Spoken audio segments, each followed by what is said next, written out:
and welcome to this week's episode of the Tombstone Tourist. This week, I'm back at Oakwood Cemetery in Raleigh, North Carolina.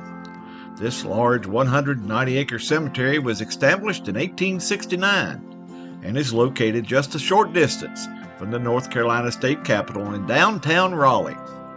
This is my third visit to this historic cemetery. In the past, I visited the graves of lawyer and activist Elizabeth Edwards and Hall of Fame college basketball coach Jim Valvano. Today, I'm going to visit the final resting place of United States Senator Jesse Helms. Before I get started, let me just say that I debated on whether or not to do this video because of just how controversial his views and positions were. I try to stay away from politics in these videos and concentrate on the historical aspect of the person. I'm going to try and do that here. With that being said, I fully expect some people will find it necessary to leave crude and rude, disrespectful, and inappropriate comments that I will end up deleting. If that happens, I will turn off the comments for this video. If you're offended by this video, I urge you to stop watching right now and move on.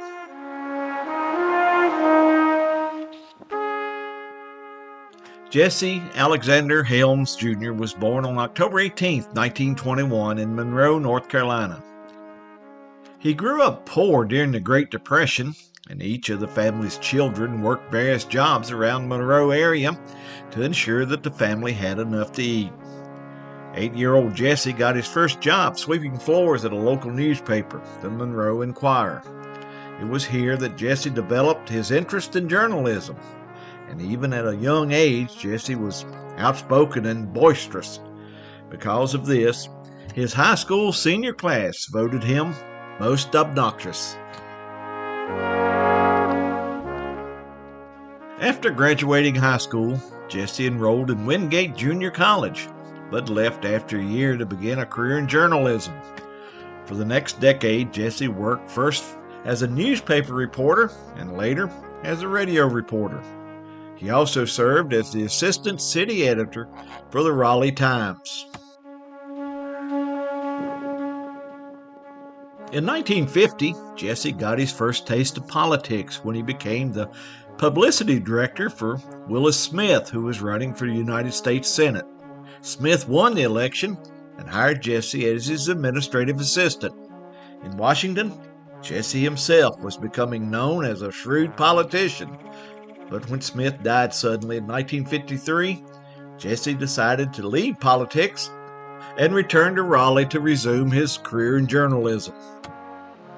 He also branched out into the financial world, serving as the chairman of the North Carolina Bankers Association from 1957 until 1960. In 1957, members of the Bankers Association and several notable Raleigh citizens encouraged Jesse to run for a seat on the Raleigh City Council. He won the election and served 2 terms, during which time he fought against everything that he considered wasteful.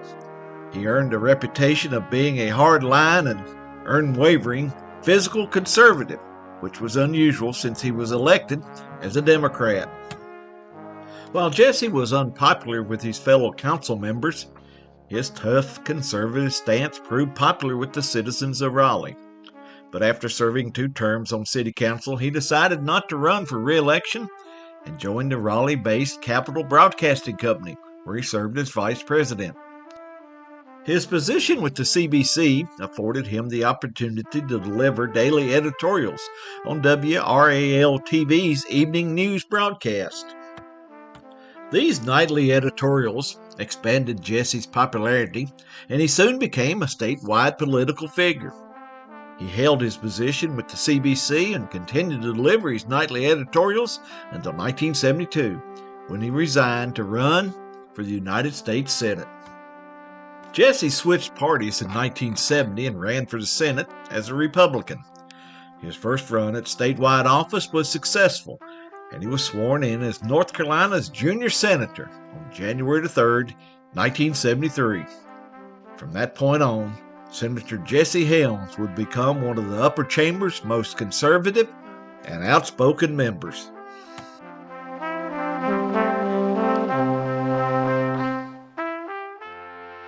During his 30 years in the Senate, Jesse Helms served on a number of influential committees, including the Senate Foreign Relations Committee, the Senate Agricultural Committee, and the Senate Appropriations Committee.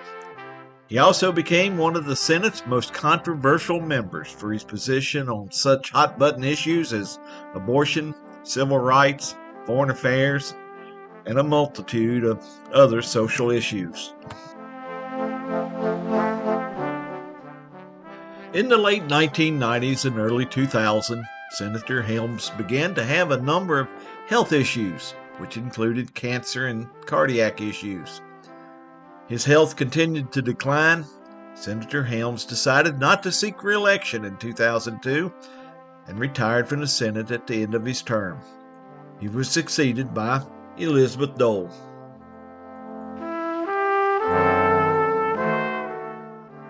In retirement, Senator Helms remained in poor health and suffered from dementia along with a number of other issues.